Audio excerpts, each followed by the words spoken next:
If you were to look at our horrified faces, that is because we were just talking to our guest in the studio about jellyfish stings. And that's something that he experienced in his almost 21-hour swim from Redang Island to mainland Terengganu. It is actually a 25-kilometer distance, but because of the currents and all that, it actually got more than 37, if I'm not mistaken. We'll talk about the details later, but I want to ask you first, Brandon. Don't ask me about swimming because I can't even swim. I was going to ask you that. You know what? Apparently, you're not the expert of swimming in the studio, and I am not too. It is a terrifying experience to me. Yeah. Do you like swimming though? I love swimming, but I'm not so good at it. But I'm getting better. You know, let me just tell you one of my experience when I was swimming, lah. You know, 50-meter, competition and all that. The stretch is actually very short. Okay. So when I was swimming, right, I swam. I thought I was doing a good job. Okay. Turns out, when I, come back up, 25 meters, I have another 25 meters left. Oh no, it's still a long way to go. Swimming is no joke, but if you love swimming, there is proper techniques to it. But what about swimming for more than 20 hours? It's no joke, and this person is literally the first Malaysian to actually do so, not once, but twice. Twice. Exactly. Wow, that is So amazing. Nabil, please. I would like to introduce to you guys, it is our honor to have RIDZWAN Rahim, the marathon swimmer, in the studio. This is his second appearance on Fresh Brew. Welcome to the show again. The first time he swam from Perhentian to mainland Terengganu, but this time it is further, actually, a further swim. Can we know the differences between the first and the second swim, Mr. RIDZWAN? Okay, I can confidently say that the second swim was a lot harder than the first one. It's actually more representative of what marathon swimming is about. Because when we did the Perhentian swim 2 years ago, it was quite pleasant actually. Surprisingly, a lot of people thought we were crazy to try to swim from Perhentian to. The distance is 17 kilometers, by the way. Yes. And people thought, there was going to be big sharks, and then we won't be able to defeat the big waves. Yeah. Somehow people have this impression that there are big waves near Besut at the beach. Right. So we won't be able to get to shore. But it turned out to be actually wasn't that difficult after all. I went to Redang the other time, right? Like before COVID. You know how beautiful the water is, right? Yeah. It was like so clear, and then it's light blue. And then I took the ferry, of course. And then when I bought the ferry, heading towards Redang, and then the water just becomes pitch black and blue. You can imagine how deep the water is, and you literally just swam right through it and all the way. Why? What inspired you to do this? And are you doing it for a cause, or you're just a marathon swimmer, you just want to go out there and have fun? Well, talking about inspiration, right? A lot of people will have maybe look up to certain swimmers or certain personalities. But in my case, it's not about a person, not about any swimmer in particular. But I was driven mainly by curiosity. Oh, sure. Yeah, so I was a regular to Perhentian Island. Right. I would go there for swim races and also for scuba diving. And every time I went there, I would always wonder, the sea looks swimmable. Why is nobody trying to swim? Right. And then when I measured the distance, it was 17 kilometers from Perhentian to mainland. Right. Which was similar to what we did. We were already doing the round island swims. Right. Sure. The Perhentian Besar was 16 kilometers. So I thought this distance is similar. Why isn't anybody trying to do this? So finally in 2021, curiosity got the better of me. Okay. I assembled a team, and we decided to try this experiment, see whether it could be done. Yeah. And there you go. Yeah, that was what how it started.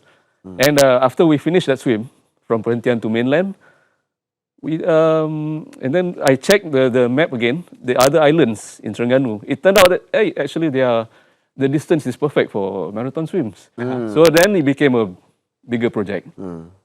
From Perhentian Channel swim, it became what we call Terengganu 4 swims. There are 4 marathon swims that you can do in Terengganu. Right.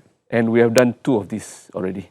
We have 2 more to do. My goodness, another 2 more to do. I'm already tired by listening to this. Yeah, we aim to finish. We aim to do these 2 swims next year. My goodness. Congratulations. Yeah, I would say. congratulations. And I have to say, you kind of got the hardest part out of it already, because we learned that the distance from Redang to mainland is the furthest, 25 kilometers, as compared to the other 3 swims. Yeah. Is there any difference in terms of preparation, because it is a longer distance, and of course it's not actually only 25 kilometers, it was more to 37 if I'm not mistaken.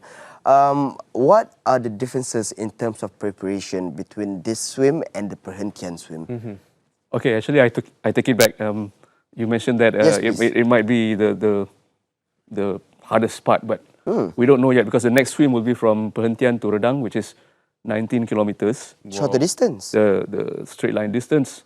On paper, it looks easier than Redang. Sure. But we must not assume, because we don't know the condition of the sea around islands. Correct, that's because right. islands have this currents swirling around them. Sure. So we don't know yet. But our team, we are open to trying this. So you were asking just now about the preparation, right? Yes. Yeah. Generally, you need about 2 to 3 months to condition your body to swimming long distances. So I would swim a few times in a week with my swim squad. Sure. And weekends I would do the long swims. The long swims, the training plan was prepared by my coach, Shauki Aziz. He would get me to do the long swims around, maybe in the beginning, around 8 kilometers. And then we progressively will add the mileage. To the peak of the training, I was doing 18 kilometers in a single day at the pool. So just to condition the body for long hours of swimming. I mean, swimming inside a swimming pool, and obviously when you're swimming in the ocean, is literally different, right? Because you were talking about the current, the condition of its surroundings and all this kind of stuff. Preparation is just not, I swam, I'm practicing. But literally, it's a whole lot. It's like an iceberg. This is what you see, but the preparation is literally that deep. What else did you do to prep yourself besides, going for these practices? Let's talk about the food you ate, the kind of rest you had, and all of this. Okay, for this time, this was our second attempt at the Redang swim. Last year, we knew from that experience, it was really hard. We swam for 15 hours before I decided to stop the swim with an estimated 6 kilometers more to go to shore. Oh no. So we knew at the time that, this swim we're gonna have to do some adjustments to our preparation. So one of the things that I did differently this year was I was a bit more relaxed in my approach, training approach. Instead of swimming hard, in trying to swim to beat the nature. That wasn't my approach. My approach was to lower my heart rate, to get my posture right. I'm talking about outside, away from the pool. Yeah? Right. Of course, I still do the long swims, the long weekend swims, but away from the pool, I try to get my posture right, try to get my heart rate low, try to minimize energy use. And posture is important in swimming, because if you have a good posture, you are able to be horizontal in water. And this way, you can swim faster with less effort. So that was the goal of trying to get. Because I realized at my age, I'm 46 now, I've been having kind of like the posture wasn't so ideal for swimming. There was certain things that I need to adjust in my. And then in terms of food, actually, there's nothing remarkable. I live with my parents. Okay. I eat whatever the food that is prepared at home. In fact, I'm quite a small eater, actually. Oh. So a lot of people, when they prepare for marathon swims, they will be eating double or triple of what they normally. But in my case, not so much.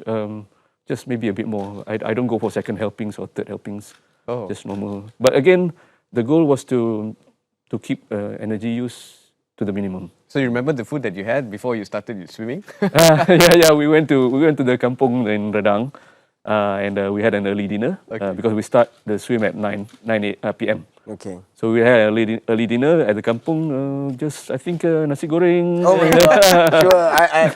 I suspect that you're gonna say something like nasi kerabu, nasi goreng. Look at that. So this is when you started swimming.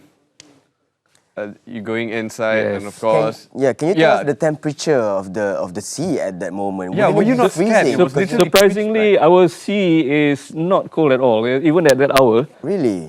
In wee hours is about 28, 29 degrees. Okay. Yeah. which is similar to pool actually. What was literally going through your mind right now when you started doing this? I mean, like, Oh, yeah. the thing is, I actually enjoy night swimming, night open water swim. I really enjoy it. Okay. So I was hoping to have good conditions so that I could enjoy.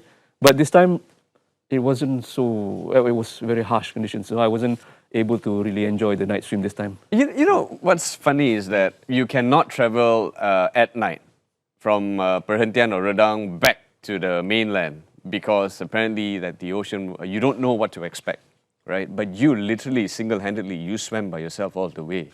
Were you not scared? I had my escort, my team with me. Okay. But actually, when I was doing these swims, especially at night, there's very little.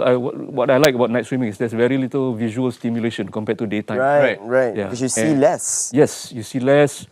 You're like floating in space because you're not able to distinguish between water and especially if it's pitch dark, is the best. Oh, I get scared. I would get scared You, too. and then you can see the bioluminescence when you pull. With every pull of the arm, you see the blue. Oh my light. God, that's beautiful. Yeah, it's beautiful actually. My goodness. I have to ask because you know you're swimming at night, and of course we're talking about the sea. We're talking about sea life as well. Is there any danger coming from any sea life? Did you encounter any during your almost 21-hour swim? Except for one jellyfish sting, Okay. which was minor and didn't require medical attention. Sure. I don't remember. Actually, it wasn't very interesting when it comes to as far as marine life is concerned because it's open sea. We didn't expect to see any fish, big fish, because that's not where they are. Because that's not where their food are. Yeah. I see. Their food is at the corals. That's Right. where they should be. Yeah. Why should they be out there? So it's just pretty much you and the water and one jellyfish. Yes. And with the nasi goreng in his tummy. Where's the nasi goreng in his Okay, stomach? wait. It was just freestyle all the way. Sometimes when conditions were calm, I would do some IM individual medley, backstroke, butterfly, backstroke, breaststroke, just to relax. Okay. Yeah. And it looks like you have put a lot of preparation into this, Yeah. and you get into the water at night. You swam for almost 21 hours, and then you got out. Can you just tell us how did it feel to you after you have finished this grueling swim marathon? I was so glad to finish it because last year when it was more mental because my body was already prepped up for the long swims. I knew that I could swim for very long hours. But it was more mental because there was a point during the swim when I wanted to give up. Ah, right. Yeah, it was the same last year and this year also.